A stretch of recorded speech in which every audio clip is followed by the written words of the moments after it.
At yan po ang ating pong anting-anting, no?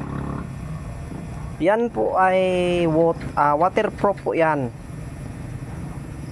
Sabi ng isa, sabi po ng ating pong mga kaibigan o followers, Kabiboy, ang baong po ba ay pwede ba yan iligo sa dagat, no, o sa fall?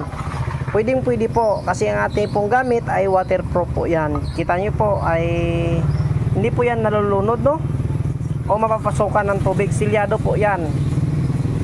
Alam nyo ba, noong unang panahon ay merong isang lalaki, no, na itinapon sa dagat at nilagyan po ng lubid ang kanyang liig at nihulog po at nilagyan po ng bato. Siya po ay lumakad sa 3 araw. Kaya ang tao ay nagtaka, bakit lumakad?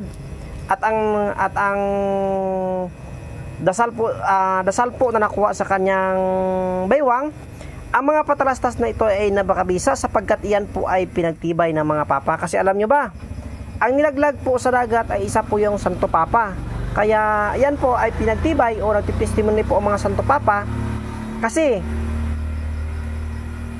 dito po sa loob nilagay ko po ang banal na salita ng Diyos o ng Panginoon talaga, no, noong unang panahon, no? Pagbukas sa balikat sa sugat ni Jesus po. Yun po ang pagbungad o pagbukas.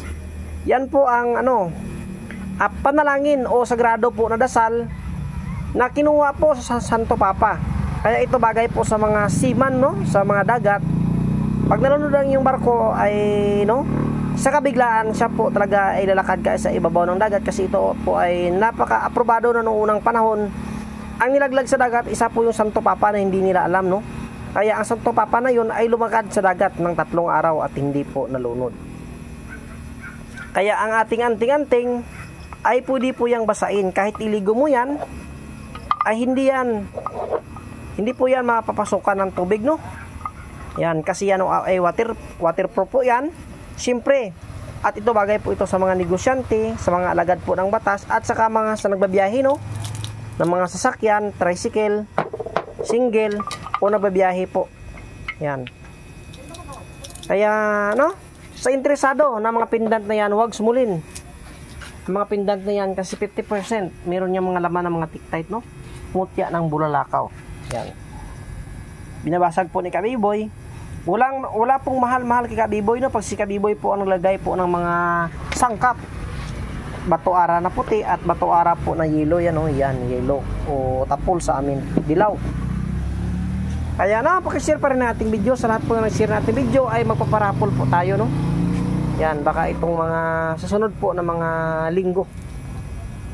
Kaya maswerte ang baon na yan, napakabisa at napakaganda. At pwedeng basain sa dagat man o sa pool. Yan, no. Ang shoutout pala, Pilipinas at labas ng bansa, Luzon, Visayas, Mindanao, at saka po sa ating pong kaibigan na nag-order ng mga anting-anting. Ayan po ay ginagawa na po yan ni Kabiboy, at bukas po ay ipapadala na po natin. Yan. Kaya sa interesado pa rin na mga Pedro Pinduko, yan, ito ay asimbulin ko na mamaya. At ito na po ang beads niya, no? Napakadali lang ito. Yan. Kaya, no, sa lahat po na nagtiwala ng ating gamit, at saka po sa marami na po itong testimony ng ating po kagamitan ay swerte, no. Pero dyan, ito lang po masasabi ko. Sa iba po, pag-inggit, no, ay pikit, no. Huwag pong manira ng kapwa antingero o mga manggagamot. At ulit, hindi po ako nagsawa na sabihin na respeto po ulit sa kapwa natin mga antingeros, mga antingeras, mapagpalang araw ulit po sa ating lahat.